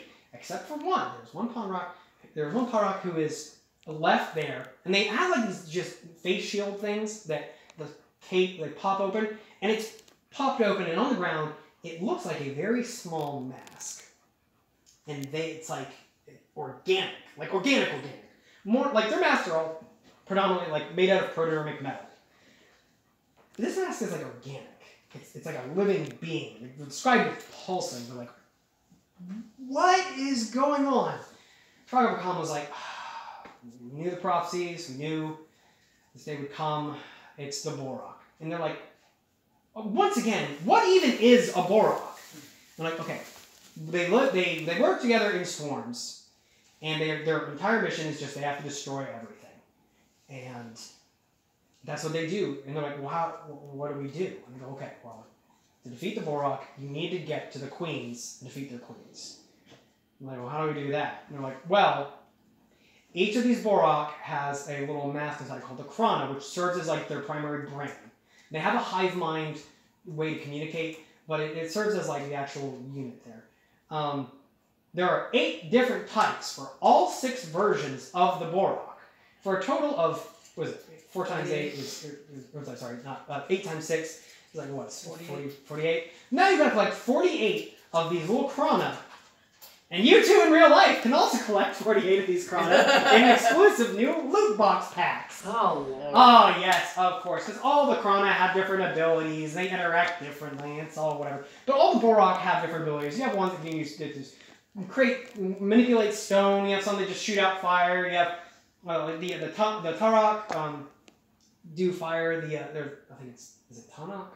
Yeah, Tanakh do fire. The Gurok, they shoot out water. The Lirot shoot acid, because that's, I guess, how you destroy jungles. It's just acid everything. Yeah. They all have like these different like shields for hands. They're described as shields. They're just like circular discs with like different elements of thing. And like the Bohrok, they have like this mechanism, the way they're built, they could just snap their neck out like this. So it's very, very easy to smack these masks off when you're playing with them. And the way that you would defeat the Bohrok would be, they have a set of eyes on the side that functions as a lever to pop open the head casing and push the Krana out. So you have to try and hit those, which is much smaller target, I have to add. Can they talk, can the two communicate? We're getting there. It's really weird, because they don't seem to, because when they were fighting the Bohrok, they noticed something very interesting, and that was that they didn't generally attack any of the Matoran. They didn't attack any of the Matoran. They didn't attack any of the Toa or the Turaga. They only seemed to be interested in destroying the actual environment, whether it was like rocks or buildings or whatever. And they only attacked other beings if the beings tried to get in their way. They seemed to have no interest in them. They didn't seem to communicate. They're just off doing their own thing. It was very mysterious. So the Toa then begin to go off on their quest to go and, because they're like, all right, if they made it to Talk World, they've got to have made it back to all of our villages. Like, we need to go back to our villages and protect them, whatever. One of the first ones being Pohatu makes his way back to his village, and you can see it's already been under attack. And so he's working in coordination with some of the Matoran to try and just like kick down some like parts of the canyon side, cause rock slides, and donk on some of them. But there's just more coming, and they're just unrelenting to the point where Pohatu and the Matoran are like, we have to just abandon the village. Like, we can't stop them here. We can't. It's very hopeless kind of thing at this point. Because up until now, the Toa have been pretty. I mean, once they started getting rid of their masks, like, even when they weren't working together, they were still able to overcome a lot of just fights with things just by using a little bit of wit or just using their environment. Now they have a numbers issue where it's like they can stop one, they might stop like 30 over here, but there's 50 more coming over here in an entirely different direction. What do we do? So the Toa are just trying their best to defeat as many Bohrok as they can and try and get all the different types they need to. You have some things like in Onukoro. Onua is fighting a bunch of the new rock, which are big ones, and he's done something interesting. So he starts digging trenches that are just wide enough for Bohrok to fall into, not big enough for them to get out of. So he's just trapping them. He's like, oh, this is a great idea. It's working flawlessly. Now the Bohrok are accompanied by these little like minion Bohroks that run around on 2 legs, and they're the Bohrok Va. And their primary purpose is to be messengers. They actually do more of the communicating in the swarm than the actual Bohrok do. Because they go around like, oh, this Bohrok lost its Krana, I'll just go ahead and pop a new one right in there. And then, you know, it leads the Bohrok to where they need to go. They say, hey, there's a weakness in this surface over here, we can go and start with her. So they're little messengers and triage? Yeah. What did they look like? I can't remember. So they had the same feet as the Matoran, but they had kind of like the body build of the Turaga, and they had like the shield as a head and the eyes on the side. We literally only got one. I literally only got one. Okay, Yeah, vaguely. They weren't important anyway. Nobody cared about them. So Bohrok Va are doing all of this, and all of a sudden the Nurok retreat. Onua was like, yes, big buff boy, underground mole man Onua defeated the Bohrok. This is great. And then a tidal wave of water starts just flooding into this underground cavern. The Galak show up, and they're just like, oh yeah, you didn't deal with the Earth ones, that was fine, whatever. We're just gonna flood. We'll just flood the underground caverns. That's the way, just flood it. Onua's like, oh crap. So he immediately tries to evacuate some people out. And in the mix of this, you have 3 Matoran who get trapped. Takua is there also, because he's been wandering around. He gets trapped with Nuparo, Onipu, and Taipu. Onipu is the captain of the Usulri Guard, which is like their defense force.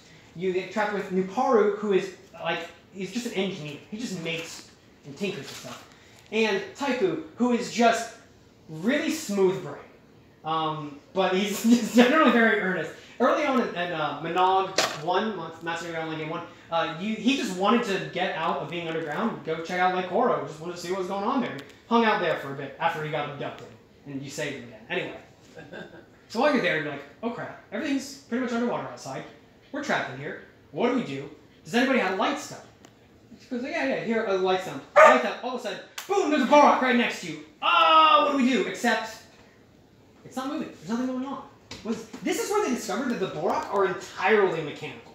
They are completely mechanical. There's nothing organic about them. They're just robots in every sense of the word, and the Krana is actually what controls them completely. Yes, Zach? Could you say they're robots in disguise? Oh my god. Wait, you know, I couldn't resist. Listen, oh, you say this now, but like way down the line, well, you're gonna, you know what, it'll pay off. It'll pay off way down the line.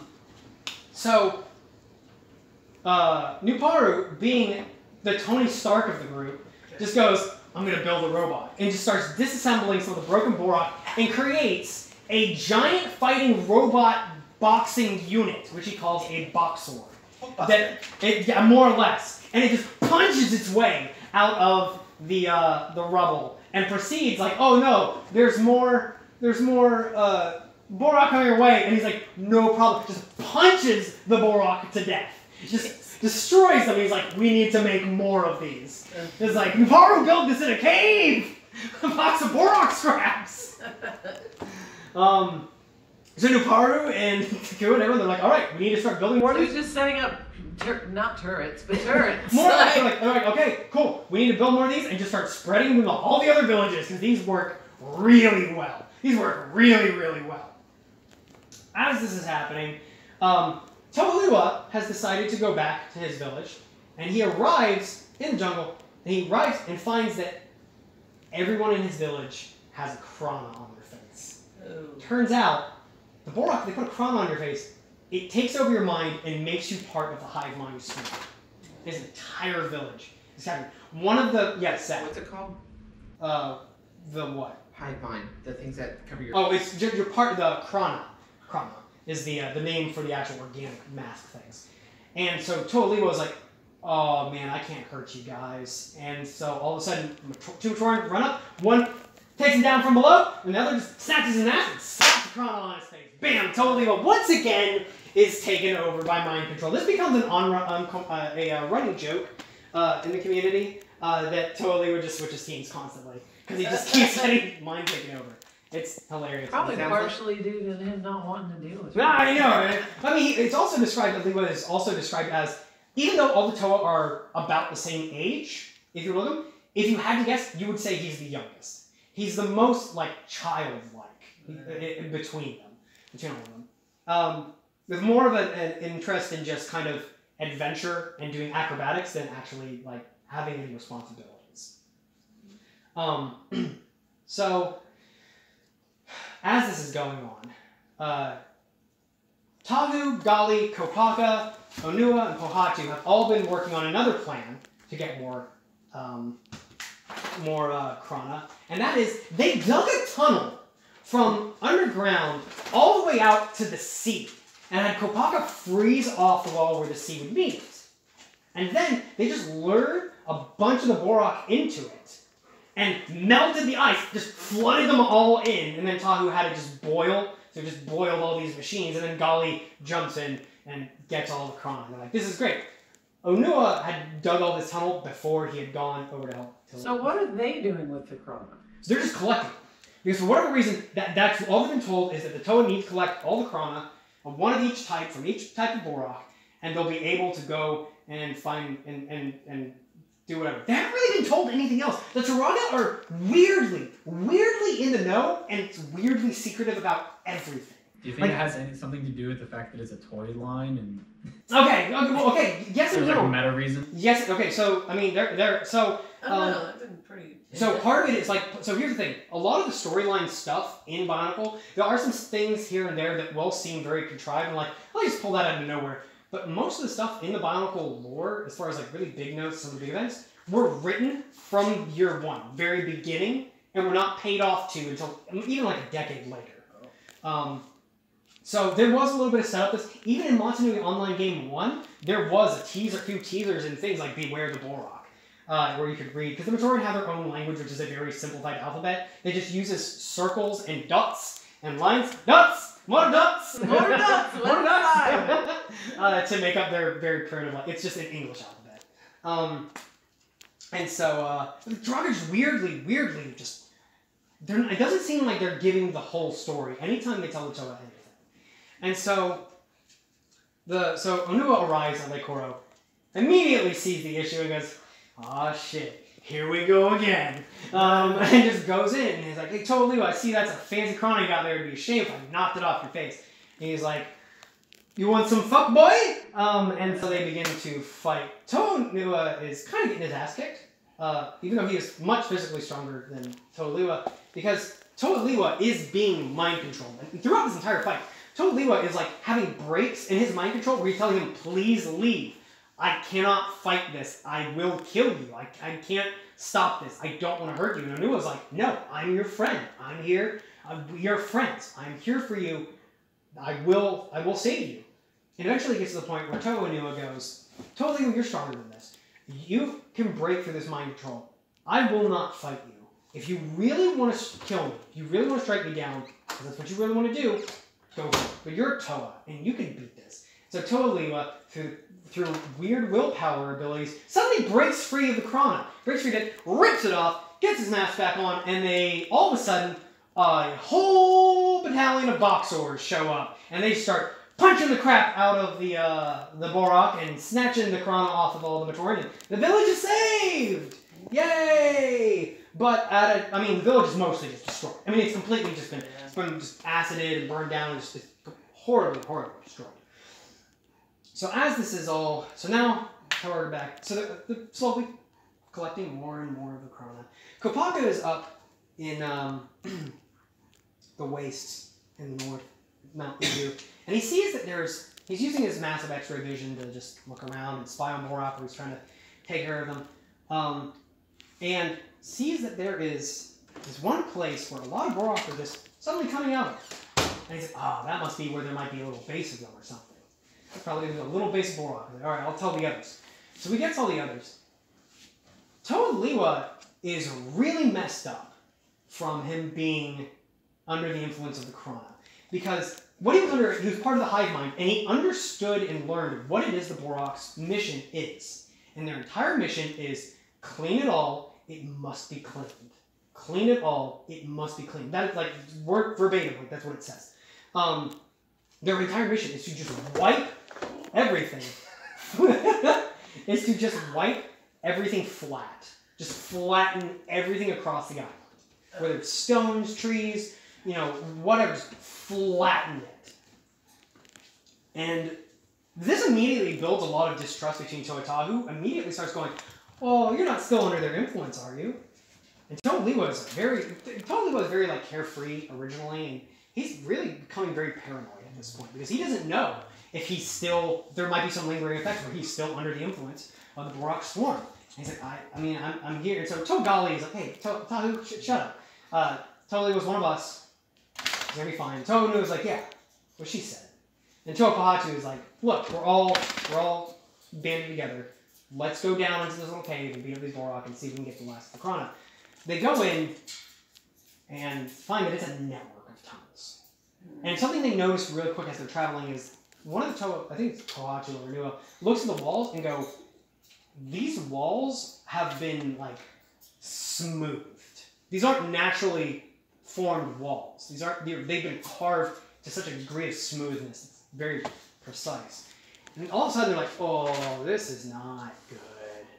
Well, we've got, you know, all of our things." All of a sudden, Toa Tahu kind of falls down into a little area, and there's a bunch of Bohrok there. And he's just by himself. The Toa can't get down to him. All of a sudden, there's magma coming down, so the Toa are immediately in this whole, like, race to just get out in any way they can away from the current predicament, where they eventually do, and they meet up in a, this kind of like antechamber, and they notice that there's all these indentations on the floors that all would coincidentally fit where all the Krana are going to go.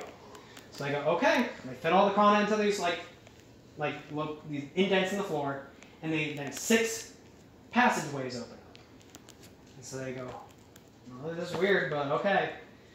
Each Toa takes passageway, goes in, and there they find a giant suit of armor, known as the Exo Toa, which is about twice their height, has a giant backhanding hook hand and a cannon for another arm. And you know what that means. It's time to get in the robot. So all of the Toa get into the Exo Toa. They make their way forward. The ground kind of collapses out from under them, and they land into where the den of the Bohrok queens, the Bohrok, are. Yes. Do they each have their own, or they're all crammed in? They each have their own. Oh! They each have their own. Each have their own Exo Toa. They went down the 6 different tunnels. Yeah, they went down 6 different tunnels. They found their each Exo Toa, and they go, and they immediately felt like they were so much more physically strong. Like it was like an extension of them. They land there, and all of a sudden you have Gadok and Kadok, the Bohrok queens. Gadok and Kadok are the queens of the Bohrok, and they immediately start being able to talk to them. Just telepathically, they're able to talk to the Toa and be like, "You have betrayed your purpose, Toa. You betray your purpose by being here. Our mission is to clean it all. It must be clean. How dare you betray your purpose?" And the Toa are like, "What are you even talking about? Like, we are here to stop you. You're the threat here." And the Bohrok go, "I mean, if you insist, we can do this." So each of the Toa they kind of work in groups of 3 initially to start fighting the Bohrok queens. And they're like these insectoid mechanical dinosaurs that are they're really weird. So they're fighting the Toa, and the Toa are kind of doing an okay-ish job in their suits. The problem is that immediately, one of the queens starts talking to Toa Liwa and starts just messing with his mind. He's like, "Oh, you're already part of the squad, man. Like, you already know." And he's freaking out. He's like, "No, man, no, I'm not part of that. I'm strong in this and whatever." Onua and Pohatu are off to the side fighting literal air.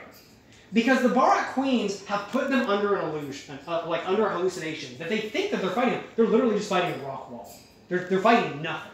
And they notice that as they are fighting the Bohrok queens, they are pushing them closer and closer together, and the Bohrok queens are becoming stronger the closer they are to each other. Not only that, they also have all the abilities of all the Bohrok before them and all the abilities of Kana. So the Toa are steadily becoming outmatched. And Gali calls over to Onu and Potatu and say, "Hey, guys, what are you doing? Like, fight's over here." And then they go, "Oh, man, sorry." So they go over and fight, and they very quickly realize that that physical strength, they're completely outmatched. Even with the Exo Toa, the queens are so close together now, they're feeding off of each other's energy, they're becoming stronger, they're physically outmatched. And the Toa realize that while they were physically stronger in the suits of Exo Toa, they have lost almost all of their elemental abilities. And so they're like, what if we get out of these, since physical power is just not the thing to do, and we just throw elements at them. And they go, that's a good idea, good work. So all of the Toa get out of there, they shoot beams of their elemental energies, water, earth, stone, whatever, and it creates an energized protodermic cage around the queens and just traps them there. They can't get out. That has the bonus benefit that the cage blocks their telepathic communication to the Bohrok swarms. So they like Captain Planeted their race, Yeah, basically. pretty much. Yeah. And then Zeused them. They're just in a cage. And then the Bohrok, yes. So you said energized prodermis? Yes. What's that? Okay. We'll get to that in just a second. Okay. I promise, because it's about to come up again. So, it's just like, you can imagine it's like a plasma cage, is what it's like right now. And so the queens are trapped in it. They can't talk to the swarms. They're just trapped. At this point, all the Kokoro Matoran who left Kokoro went to Gakoro. And they're like, hey, it's nice that we're visiting and all, but we're not here on great news. It's because Kokoro has fallen. We need to take refuge here. But Gakoro's like, yeah, sure, no problem. As they've been doing this, Takua and Nuparo have been going around the island just handing out boxers. You get a box sword. You get a box sword. Everybody gets a box sword. Fight the Bohrok. Do your part. For Matanui. And they make their way to Gakoro, where a huge horde of Bohrok are coming. They're like, this is going to be your final stand here. So they get the boxers there. The Galak come. They start destroying cliff faces. They're coming in. The boxers are using stuff. One of the Gamatoran, Maku, is about to get hit by one of the Bohrok, and Huki, pro athlete megastar, Chad Supremo of Kokoro, comes up with what is like a fishing net and just smacks the Bohrok out of the way. And she's like, oh, that was pretty cool. And he's like, oh, thanks. I think you're pretty cool. And so, more cringe. and this is in the animations. This is predominantly where the is love real thing. This is where it starts. It started a little bit technically in the first game because it was like alluded that they had like I'm gonna go over to Kokoro. I wanna go see. He's so popular. Tell Maku I'm okay. I'm definitely not dying. But now it's like, oh whatever.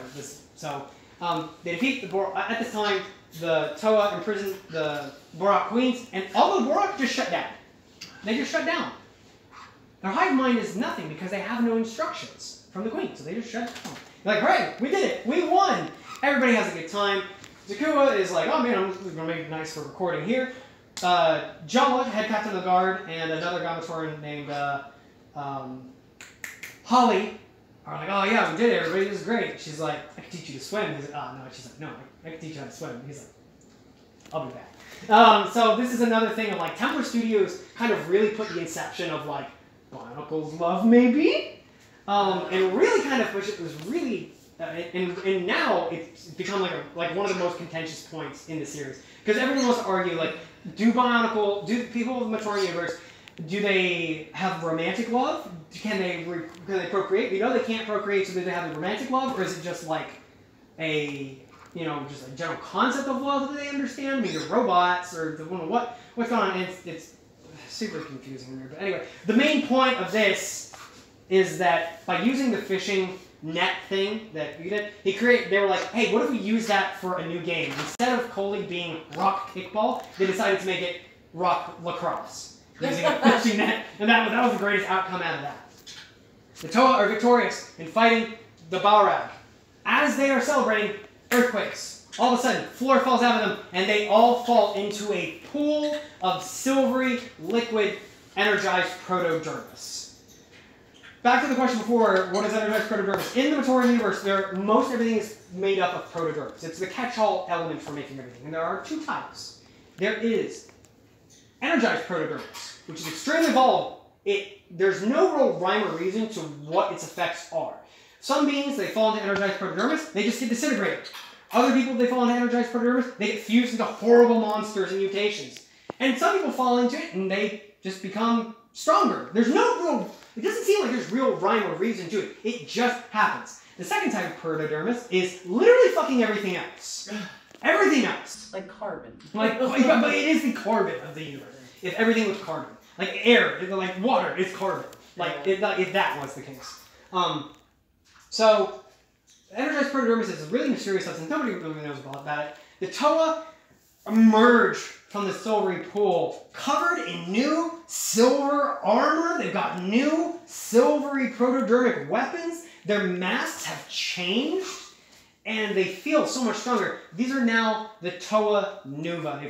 They've gotten a whole new form to them. The first thing they notice is that they feel a bit stronger, but their masks have changed. Now, the important thing about this is that the Toa Nuva masks, they go back to only having like their own respective one. They don't wear the golden masks anymore. They don't have those anymore. They become these new Toa Nuva masks, and they all have whatever their original power was. Toa Liwa has levitation, Toa Tahu has shielding, and so on. Except, something very interesting is that the Toa Nuva masks allow you to share that ability with anybody in your near vicinity.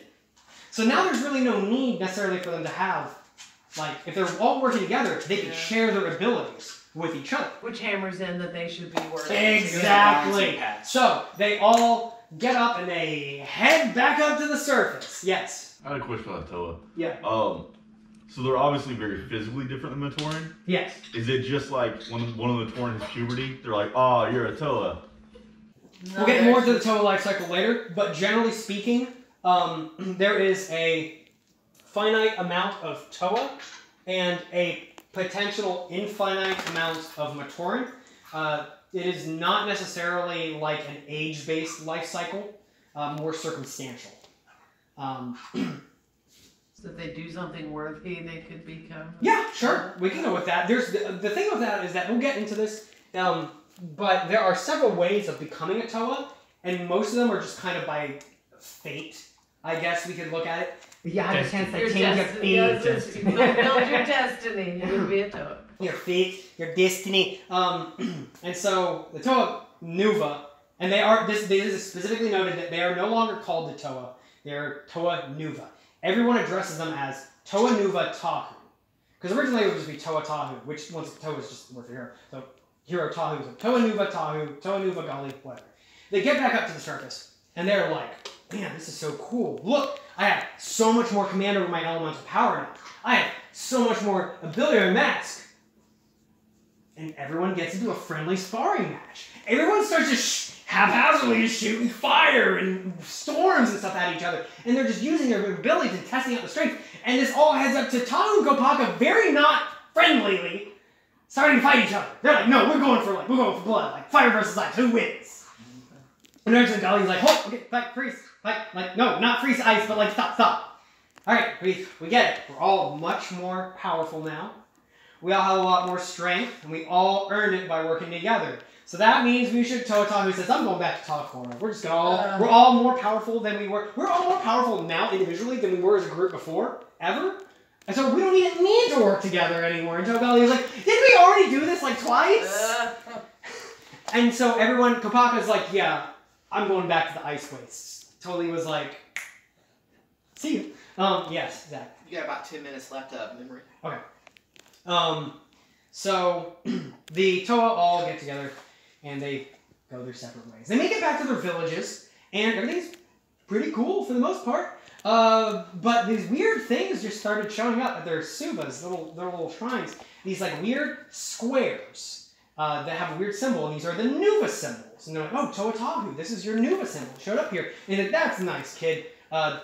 Keep it safe. Put it on a shelf like a trophy for me. Go ahead and do that. And they're like, yes, Toa Tahu. Because another big point, like as this has been going on, is the Toa are revered by the Matoran and stuff as almost deities.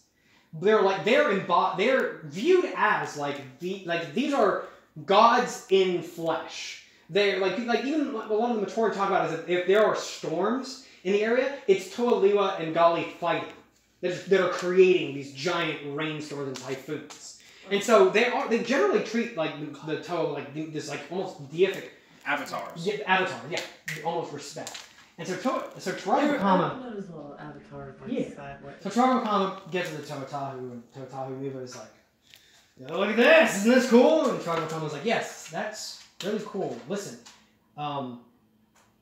there's a lot that's been going on lately. He's like, Toa Tahu Nuva's like, yes, there has.